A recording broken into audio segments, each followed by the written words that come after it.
Well, good morning, everybody. I think most of you know me, actually, but for those of you that don't know me, I'm Joss Slater. I joined Avon just 4 months ago. Before that, I was CFO at Ultra Electronics, Castrol Lubricants, and GKN. And a big part of my role at each company was to help create and implement transformation programs, which unlocked the full potential in those businesses and created significant value for shareholders. I am very excited to have joined Avon because I see similar potential. I visited all Avon sites. I've listened to shareholders, employees, and customers. I now feel I have a good understanding of the business, and I'm going to give you my first impressions and share our new strategy after Rich presents the results. For now, I will pick out in our financial performance just one thing. Revenue was below our expectations in the first half. While that is disappointing, there are a lot of positive things happening in Avon, which have not yet had time to translate into improved financial performance. Over the last 4 months, I have seen meaningful steps forward. That gives me confidence that we will gain momentum and reveal Avon's full potential in the medium term. I'll now hand over to Rich. Thank you very much, Joss, and morning, everybody. So, straight into the numbers, and starting with the P&L, you can see the headlines. Strong orders and a record order book, although we did see a decline in revenue, which I will go on to on the next slide. EBITDA margin was up on both an including and excluding armour basis, and I will walk you through the movements here shortly. The other item of note in the P&L was the increase in finance costs, reflecting a higher net debt, and of course the increase in variable rates. We implemented some interest rate swaps over the last year, which do match the duration of our credit facilities, and these have been instrumental in limiting the rate of increase in these finance costs. The board has proposed an interim dividend of 14.3 cents per share, the same as the last first half, and consistent with holding the dividend flat at the full year results last year. As Joss will highlight later, the dividend policy will be reviewed later in the year as part of the revised capital allocation policy. Lastly, you will see that we have started to use return on invested capital as a metric for the business, which we feel is a particularly important measure to demonstrate value creation, and you will continue to see this reported in the future. So here you can see a more detailed breakdown of order receipts and revenue for the period, split out by end market, but also by respiratory and head protection. Note that this is on an excluding armour basis. Orders grew by 12% in the first half, with good growth in US DoD and UK and international orders across both respiratory and head protection, being pinned back slightly by a decline in commercial Americas intake. Overall, head protection orders grew in excess of 30%, while respiratory grew by a more modest 3%. Despite the growth, we had higher internal expectations for DoD and particularly for UK and international orders. This doesn't represent lost opportunity, but rather reflects the challenge in predicting customer demand and funding. Revenue was down 14% on last year, with the biggest decline in respiratory coming from the UK and international market, following a very strong first half last year from the NSPA framework contract. The decline in head protection revenue was seen largely in the DoD, where we were still shipping first-generation IHPS helmets last year and have not yet started delivery of the follow-on next-gen IHPS contract, which is scheduled to commence in the second half. As we transition into our new organisational structure that Joss will talk about shortly, we will provide pro forma numbers for each of the respiratory and head protection business units ahead of the full year results. So now we move on to the EBITDA walk for the period, and note that this is also on an excluding armour basis. The red bar represents the volume impact of the revenue decline covered on the previous slide. This was, however, more than offset by a number of other items. Firstly, we had favourable movements within the mix of our respiratory products, as lower margin NSPA mask sales were replaced with higher margin sales into the DoD. We saw operational improvements within our respiratory facilities that resulted in reductions to labour and scrap wastage, although these were slightly offset by costs within head protection as we ramp up production on next generation IHPS. And finally, we have continued to see the impact of the overhead savings programs put in place over the last 18 months. It is, however, worth noting that inflationary headwinds have continued, especially within our people costs, where we have increased average compensation by 8%. Moving on to the cash flow statement, you can see that net debt increased by $27.6 million in the period. Working capital increases of $22 million accounted for the majority of this movement, largely due to the investment in inventory in preparation for deliveries in the second half of the year to satisfy firm orders. These deliveries include next generation IHPS, a large mask order for a Middle Eastern customer which was originally planned for the first half, and of course the runoff of our outstanding armour obligations. Other lines that are worth highlighting include payments to the pension plan which, as explained at the full year results, were prepaid in full last year. We received a tax refund of $4 million in settlement of historical tax overpayments. And lastly, you will notice that the share buyback programme has now been formally cancelled.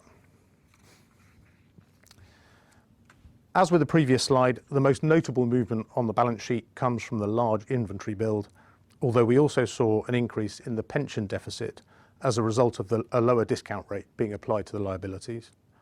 Leverage on a bank covenant basis has increased since October, although it is slightly lower than this time last year. We expect to see a considerable improvement in leverage in the second half as the high inventory position starts to unwind. As armour transitions to a discontinued business, this will also have a very positive impact on the metric. And then finally, moving on to our expectations for the full year. We continue to expect good growth in helmet deliveries year on year as next generation IHPS deliveries ramp up. The weaker demand environment we have seen for our respirators in the first half is not expected to fully recover in H2, and so now we are more cautious on H2 respiratory revenue than at the time of the full year guidance. As a result, we now expect group revenue excluding armour to be around 9% lower than last year.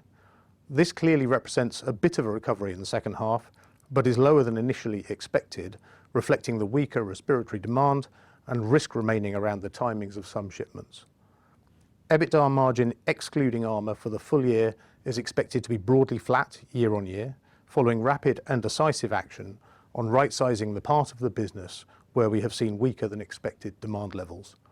One of the key themes in the second half will be high margin respiratory products being replaced by lower margin head protection volume, which will hold back the margin growth as we would otherwise have expected. The year-end cash position is expected to be broadly in line with last year, with strong cash inflows in the second half as we reduce the inventory position built up in the first 6 months. The combination of these will see a good improvement in the leverage ratio, which will be further helped as the armour business moves to discontinued operations. And I'll now hand back to Jos to talk about our future direction for the business. Thank you, Rich. Thanks. I'd like to start by sharing my view of both Avon's strengths and some of its weaknesses. I believe that Avon has extraordinary potential in the medium term. The exit from the armour business has been difficult, but will result in a more focused, higher quality business. We have supportive markets, which we expect to grow at 2 to 3% in the medium term, driven by the increasing global security threat and a need for better, lighter products. We have a lot of excellent people. We're developing exciting new products, and we have a strong competitive moat. Certification is a major barrier to entry, and we have some long-term contracts, strong brands, and patented technology. The customer base is now well diversified, with much less reliance on the DoD M50 program. With the right strategy and improved execution, Avon can significantly improve growth, margins, and ROIC.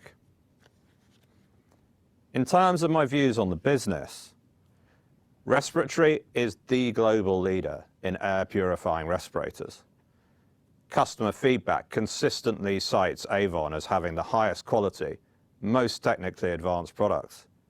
And we have an enviable customer base across the military, special forces, and first responders. The large installed base of masks drives replenishment orders and sales of filters, spares, and accessories. This provides reliable, long-term revenue at good margins.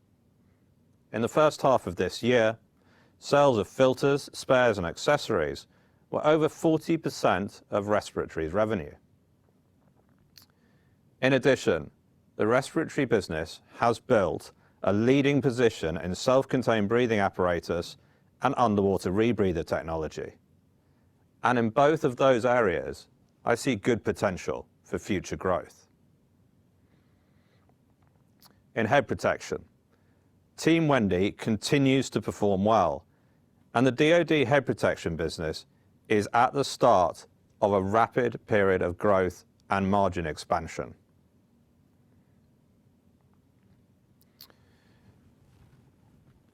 We are going to try and ship around 4,500 IHIPS helmets between now and the year end, though this is heavily dependent on the speed that the customer can process some pending change requests. And over the next few years, we see DoD helmet volumes increasing from nothing in the first half of this year to around 25,000 IHIPS helmets per year and 50,000 ACH helmets per year. Volumes could be even higher if our competitor can't meet the customer requirements. At the moment, they're still some way behind us. In addition, we are expecting Team Wendy to supply pads to all ACH helmets and next generation IHIPS helmets, including any made by our competitor. This provides both OEM revenue and reliable aftermarket sales. As the DoD volumes increase, we expect both operational gearing and self-help to accelerate margin expansion in the head protection business. We are making excellent progress expanding with the DoD in the US, but our helmets market share outside that is still fairly small. In the medium term, we believe that we can grow our head protection business further by commercializing our leading-edge ballistics technology and our pad systems, expanding beyond the DoD in a similar way to our expansion of respiratory in the past. Whilst Avon has considerable strengths, it inevitably also has some areas that we can improve. Employee feedback consistently cites a lack of strategic clarity, which hindered focus and the ability to manage execution. Our employees have not always understood the need for initiatives, resulting in some initiatives stalling. For example, when I arrived, there was a data project using external consultants, which had already cost $1.2 million, but which had no business case, plan, or support from the factories who had to implement it. We have stopped the project and focused on higher priorities. Strategy execution more generally was hindered by a complex functional organization where there was no P&L ownership and little accountability. The head protection business consists of 3 historic businesses. These have not yet been fully integrated and are only now starting to play as a team that is stronger together. I've seen a lot of waste in the factories in the form of inefficiency, scrap, rework, quality issues, and high inventory. In general, the head protection factories are less mature than the respiratory factories, and it is going to take work to get the DoD programs to the profitability we expect. But with better planning, scheduling, and flow, we can improve lead times, productivity, and inventory turns. Avon also lacks some capability in program management, and in general, there is an opportunity to inject more structure, pace, and urgency into the business. With regard to growth, I think it's worth focusing on mask orders from the DoD for a moment. This year, we expect the DoD to order less than 10,000 masks, lower than the 15,000 ordered last year. Replenishment levels are behind previous expectations due to the refurbishment of masks by the DoD, the exceptional durability of Avon's masks, and low usage levels due to the US withdrawal from active deployment in the Middle East and low levels of training during COVID. Sales to the DoD could increase in the medium term towards more normal replenishment levels if usage increases or masks reach the end of their useful life. But we must not be complacent. We have work to do to strengthen the relationship with the DoD in respiratory. And we must work harder to drive sales by launching innovative new masks and filters. In helmets, we need to work out how to leverage the Team Wendy and Ceradyne technologies and brands more effectively. As you can see from this slide, the weaknesses have translated into a period of disappointing financial performance and unacceptable returns on capital. Things are now starting to improve. I'm now going to explain how we can accelerate. On this slide, I want to introduce you to the new strategy, which we call the STAR strategy. We involved around 40 of our people to develop the new strategy, which ensures buy-in and therefore increases the likelihood of excellent execution.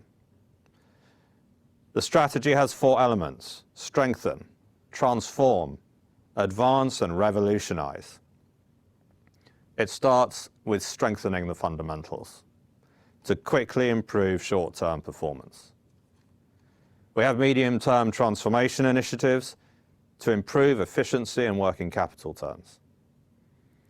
We have initiatives to advance the core business organically and scale up some of our emerging business models. And we also want to revolutionize the business so that it will still have a great pipeline of opportunities in 4 or 5 years' time. I will expand on all 4 points of the STAR strategy on later slides. STAR is primarily a 5-year plan, which we will refresh each year to stay agile. In the short term, we will focus on quick wins.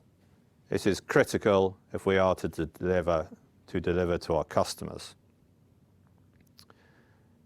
During the next 6 months, we will plan our transformation projects in more detail, with benefits expected over the medium term. We see the transformation activity tailing off towards the end of 2026 and ending completely during 2027.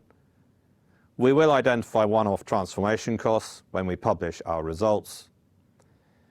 As the transformation projects end, we expect continuous improvement to be very well embedded, enabling momentum to continue.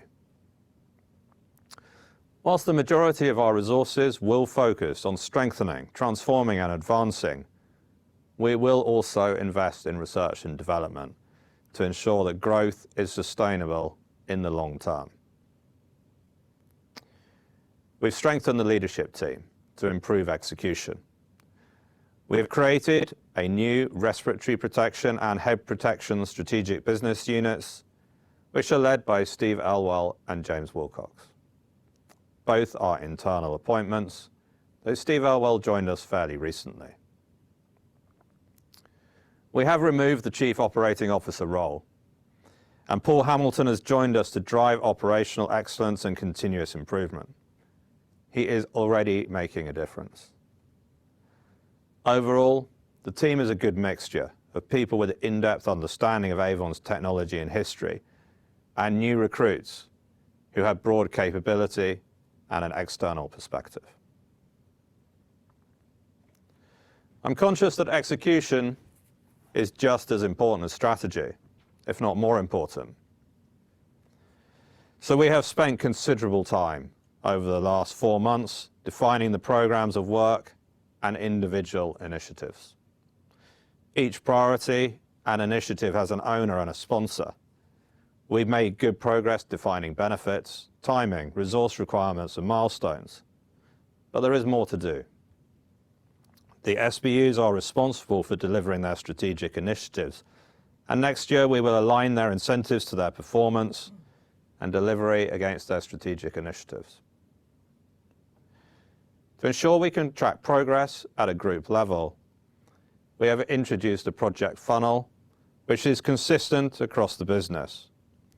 We will shortly implement a platform for the senior management team to track every strategic initiative real time, providing transparency and improving performance management.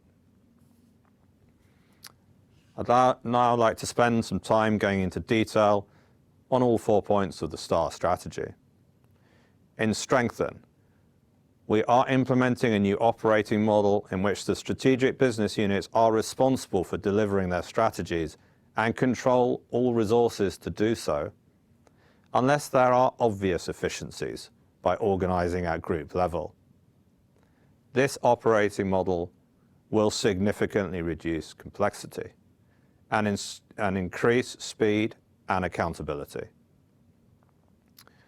We are also moving quickly to strengthen our factories by improving both leadership capability and processes. We're seeking quick wins by implementing quarterly improvement kaizens at each factory using a new Avon methodology, supported by common KPIs across productivity, scrap, rework, and operating efficiency. And we're creating a higher performance management culture through new monthly and quarterly reporting processes. In Transform, we are focused on some typical transformation levers. There is a lot we can do to improve performance in Avon. We can significantly increase throughput and revenue per square foot, improve operational efficiency, reduce program under-delivery, reduce supply chain costs, strengthen innovation, sales and marketing, and improve productivity in finance. The detailed initiatives will vary in each strategic business unit, depending on their levels of maturity. To give you an anecdotal example of the opportunities, when I first visited the factories, I found that all of them have very high scrap and rework rates. The savings opportunity in this area alone is over $1 million per factory. In Advance, for respiratory, we are going to launch a certified SCBA and a new entry-level mask in the near future with a view to expanding our addressable market. We like the filters business and see opportunities to reduce costs. And we see an opportunity to capture a leading share of the growing market for deep water rebreathers. In head protection, we need to capitalize on the known strong DoD demand for new helmets and pads. Importantly, we need to bring the best of the Ceradyne and Team Wendy technologies together to exploit the large unaddressed market beyond the DoD. In Revolutionize, we have some really exciting longer-term opportunities. We're developing a game-changing, short-duration combat respirator and higher capability filters. We see opportunities to expand rebreathers into adjacent markets such as mid to shallow water. And we see opportunities to expand mask systems into some hard to access countries through localization. We also have a roadmap towards expanding the capability and technology of our helmet platforms to include power and data and reduce traumatic brain injury. Ultimately, we see an opportunity where we will have a major competitive advantage by integrating helmets and respirators. The grid on this slide shows the star initiatives down the left and our financial and other objectives across the top. The shading in the stars shows the degree that each element of the strategy helps to deliver our objectives. As you can see, the strategy is designed to drive growth, expand margins, and improve ROIC, whilst generating strong cash conversion and protecting more lives through our innovative products. We are also confident that we can reduce our impact on the environment by reducing scrap rates and optimizing our manufacturing footprint. We'll publish a more detailed sustainability strategy in due course.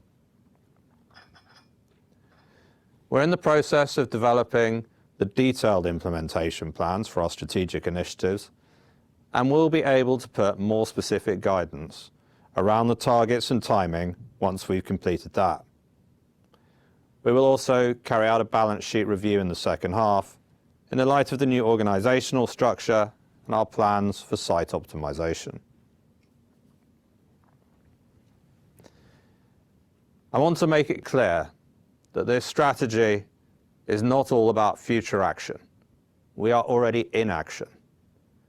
We have introduced a standard continuous improvement methodology to all sites and have already carried out half a dozen Kaizens. I personally joined one in Cleveland a few weeks ago with Rich, and our team found opportunities to reduce helmet assembly lead times by over 90% and improve productivity by around 50%. I am confident that we will find further opportunities in other areas. We've also moved fast to fill critical capability gaps, including appointing a new leadership team in our Avon factory, bolstering the Salem team with help from Paul Hamilton, and significantly strengthening the respiratory team, which liaises with the DoD. We have been very pleased with the progress that we've seen so far. In Transform, we've insourced production of our Exfil SL helmet, resulting in a gross margin improvement of over 15 percentage points.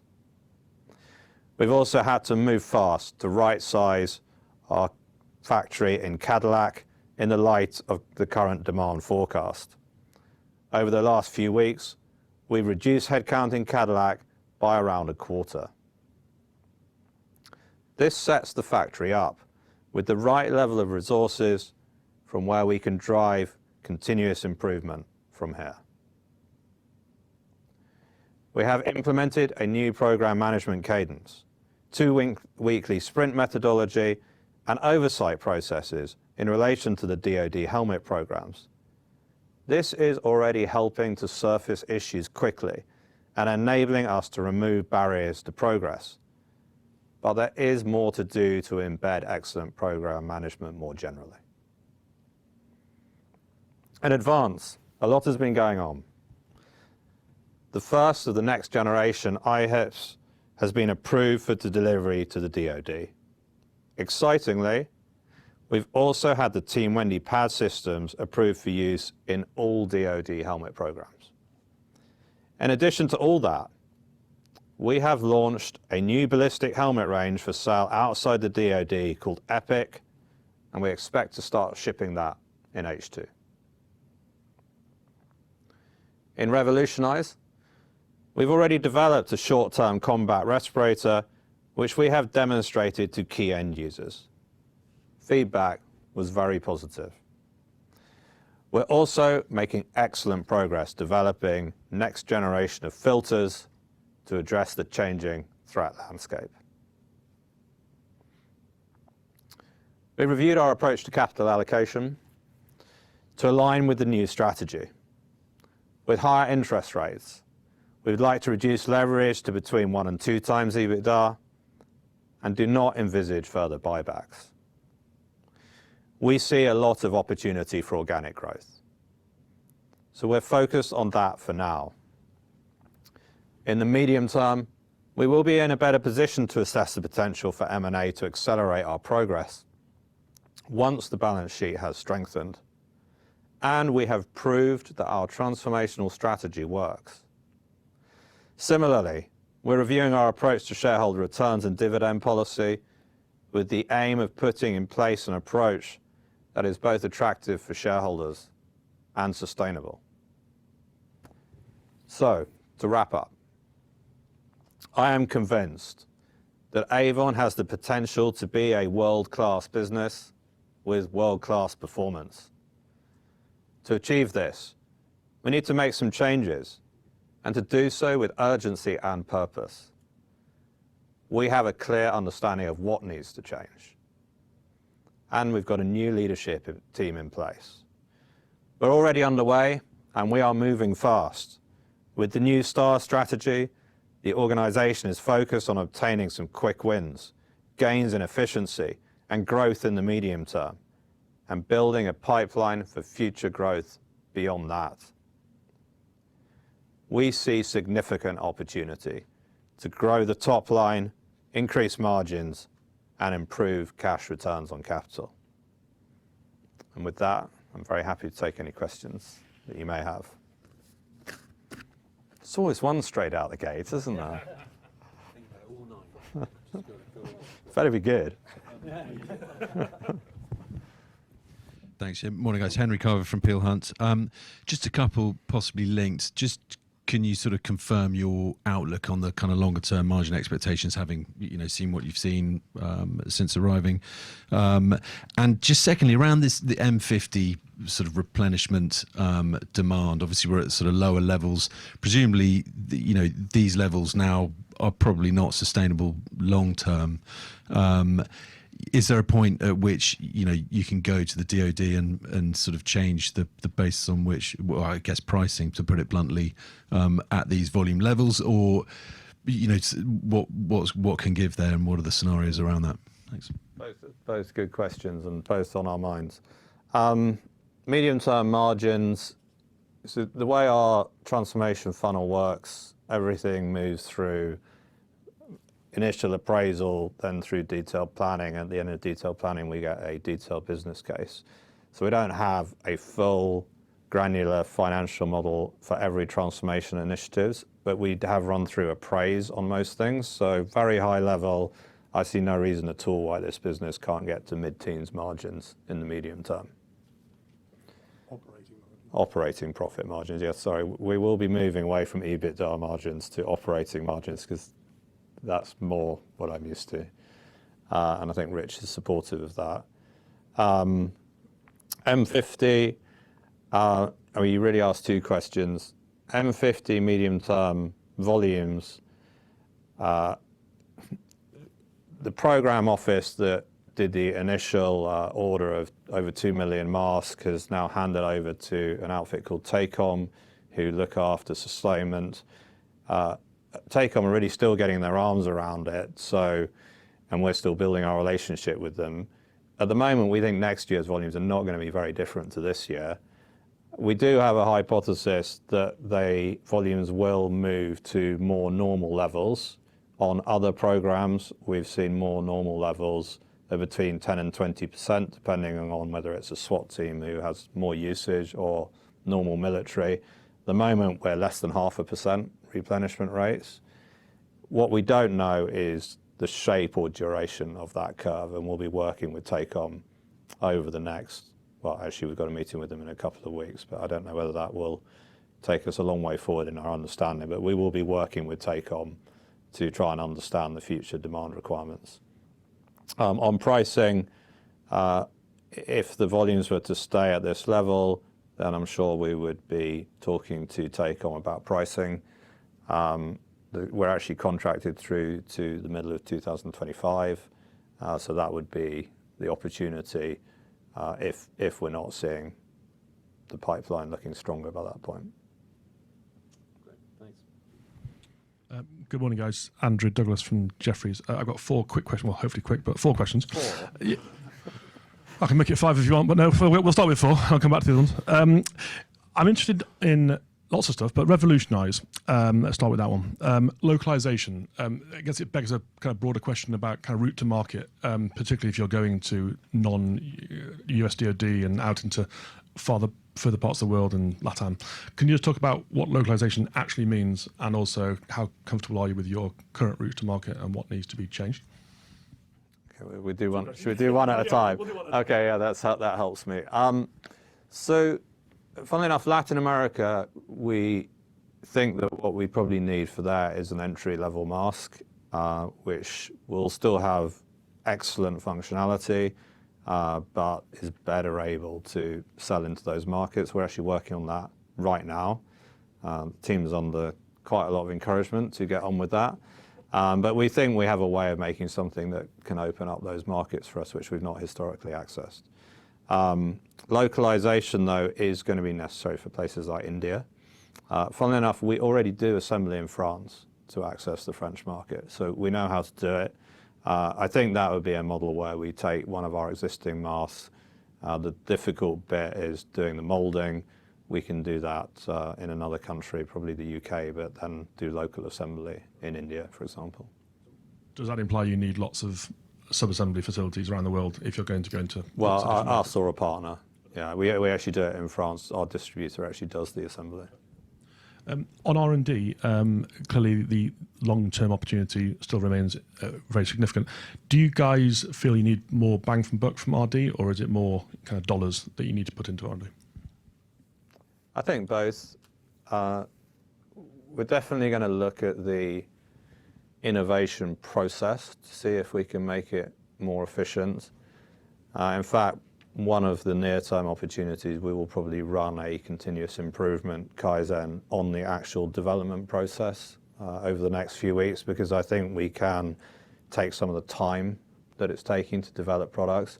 There are some things we cannot speed up. Certification in the US is very slow and it's out of our hands. The positive thing is when you get a certified product, it's also very difficult for other people to get a certified product. But if you're going to sell into the US, the certification process adds probably a year onto the development process. But there are things that we can do in parallel, and that's what I want to look at, is whether we can speed things up. That said, I do think we probably need to put a bit more into R&D. I think it's been a bit starved over the last few years. That's really why we're looking at taking costs out of the back office through the transformation initiatives. Some of that we'd like to flow back to shareholders. You've heard this before in a former life from me. But we will try and drive efficiencies in the back office, put some of it back through margin improvement, some of it back through an increase in R&D. So I think we're at sort of 4%. I could see that nudging up a bit. With regards to, you talk about headcount reductions in Cadillac. What about the growth element of your business in terms of the two helmets? Are you fully ramped? Are you ready for ramp up, or do you need to kind of hire more people to kind of get that right? I feel that's a leading question. No, not at all. Not at all. No. Yeah, I mean, you've seen from the delays in the DoD helmets programs that it has been quite difficult to hand over the IHIPS helmet from R&D into manufacturing. I think partly we do the R&D in Salem, and Irvine's the other side of America. I don't think the distance helps. Actually, the two factories didn't like each other. That definitely didn't help, but that problem we've solved now by making some organizational changes. And I think we needed more. We had a sort of very well-meaning team in Irvine, but we probably needed a bit more horsepower. So we've also fixed that problem. We have put some more horsepower into Irvine. So we are seeing Irvine stabilize. We've had to make more process changes than I would have liked on the IHEPS helmets as we productionized it. For example, we found that the paint formulation causes us 10% rework. That's very painful. We've changed the paint formulation. We've solved that issue, but it takes a month and a half for the customer to approve the change, which is part of the problem we're seeing in the back end of this year. We're getting through those changes. I think it's going to take 6 months to get that factory fully stable, and it's probably going to take a year to get it where I want it to be. Bear in mind, it's literally going to go from no helmets. When I went there 3 months ago, it was making no helmets. It's got to go from that to 75,000 helmets a year. So it is quite a considerable ramp up. It's not without risk. Understood. And then last, this is an ignorant question, or a question out of ignorance. The new Epic helmet range. What is that, and what's the difference between that and the normal range? Seriously epic. I mean, it sounds epic. It is really cool, because what it shows is our ability to take cutting edge technology that we have put into the ACH helmet and put that into a commercial helmet. That means that SWAT teams, first responders, they can access the same level of technology. The even better thing, which I think is actually seriously clever, is that we make the ACH on rotary presses, which are actually 3 presses, and it travels around on a kind of carousel and does 3 pressing cycles. The heat and pressing is proprietary and very clever. We've actually managed to replicate that on a vertical press with new control systems in Cleveland. That means we can reuse CapEx that we've already got to make Epic. It also means that we probably have less breakdowns, because the rotaries are lovely things, but they go wrong quite a lot, we found in the last 3 months. So I think that is going to really improve throughput, improve reliability, and helps us manufacture the Epic helmet at a competitive cost point with the same leading technology that we supply to the DoD. Superb. Thank you. Morning, Richard Page from Numis. I'll keep myself to 2 if I can. You obviously, there's a lot here, thank you. You obviously had some reasonable impressions of the business going in.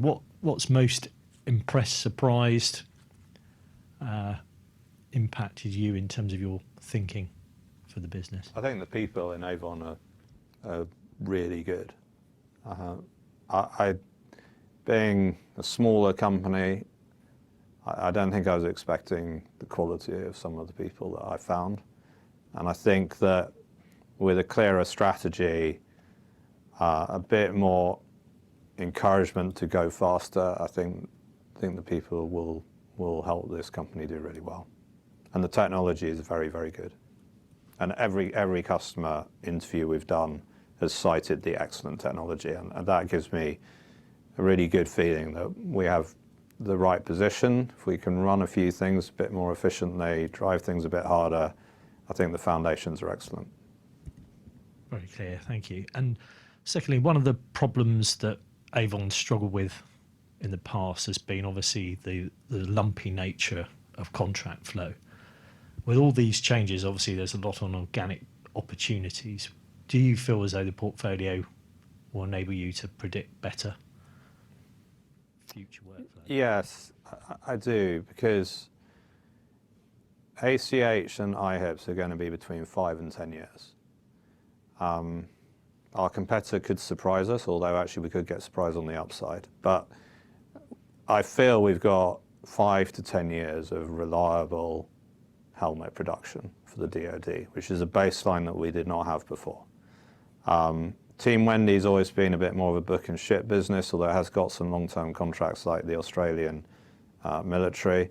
But it's quite reliable. It tends to come in a reasonable flow.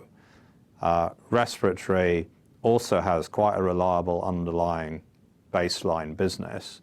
The bit that's been very volatile is the bit on top of that, because on top of the reliable bit, it has a very patchy big orders from customers, and very, very often those orders get delayed in the procurement process, sometimes because our competitors object to the procurement process. We've seen that twice recently, once on masks and once on rebreathers, because these things often get protested, so it's a bit out of your control. Sometimes you can think you're just about to get it and then it's protested, and one of them we've had rebid 3 times, so it's frustrating.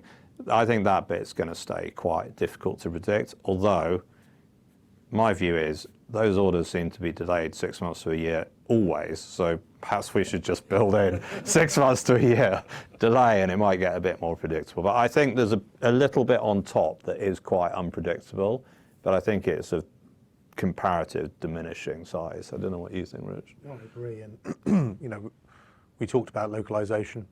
That's another way of mitigating that. I mean, part of the problem that you'd identified in the question was perhaps an unhealthy reliance on one specific large customer.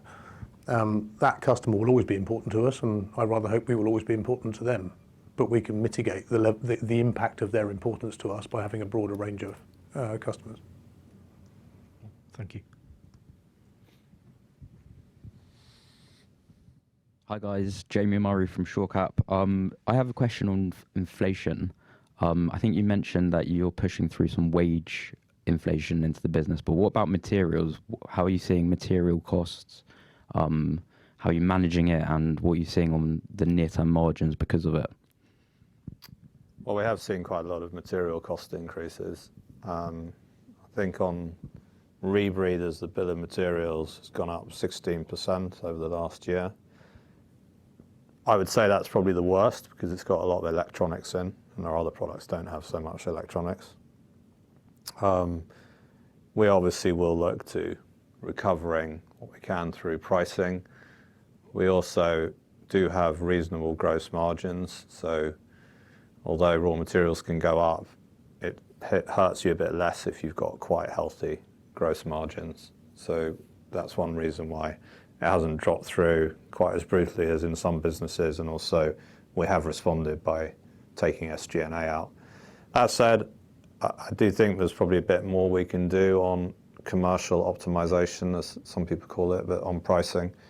And we will be looking at pricing as we go through the second half. We have already increased one of our key mass programs on the pricing. Cool, thank you.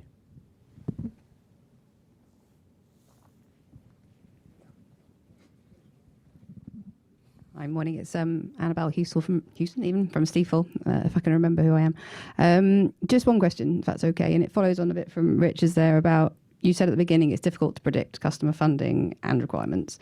Bearing in mind most of these customers you have worked with for quite some time as well. I mean, are you seeing, because of where we are geopolitically, there's a change in their requirements, or actually can you see a situation where you're actually changing your communication with the companies, or in terms of how you are actually interacting? I think in general our route to market and our relationships with the customers are good. We know what they know, but sometimes, sort of as described earlier, things get delayed because they get protested. But I do think we lost some contact with the DoD. I think that's partly because we combined the helmets and respiratory sales teams, which is a good idea at one level because there's a common channel, but we do need to have some specialists that have connections with the DoD at the right level, and I think we lost a bit of that. We've moved very quickly to fix that. It was obviously a problem when I arrived. We've recruited a lady out of the DoD program office. She not only has connections with the program office, but also more broadly with TACOM, and actually all the way down to the military bases. I think she will massively help improve our relationship with the DoD, and over time, the hope and I think expectation is that that will improve visibility of what the DoD is ordering. But she's only been with us 3.5 months. She arrived shortly after me, 3 months maybe. So I think we need to give her a bit of time to rebuild that relationship. If I can just build on that. I mean, some of the commentary around those customer relationships, it wasn't specifically targeted at the DoD. I mean, there are plenty of other examples. We talked about a large Middle Eastern contract through no fault of anybody's, really. That kind of slipped 6 months versus where we thought it would be, and this is Joss's earlier point about everything seems to slip out by 6 months to a year. There's another meaningful contract, not massive, but meaningful in Northern Europe, and it will be the second time we've bid it this year, and I think we bid it twice last year as well, and it's another one that just keeps slipping. So there are plenty of others out there, and part of that I think is part of how we should deal with this going forward, as Joss said, is start to build in a bit of flex in our internal schedule, but also it's the risk mitigation point that I was talking about earlier. The more of these sorts of conversations we are having with a broader suite of customers mitigate some of the effect of the lumpiness as you go through the ordering pattern. Thank you.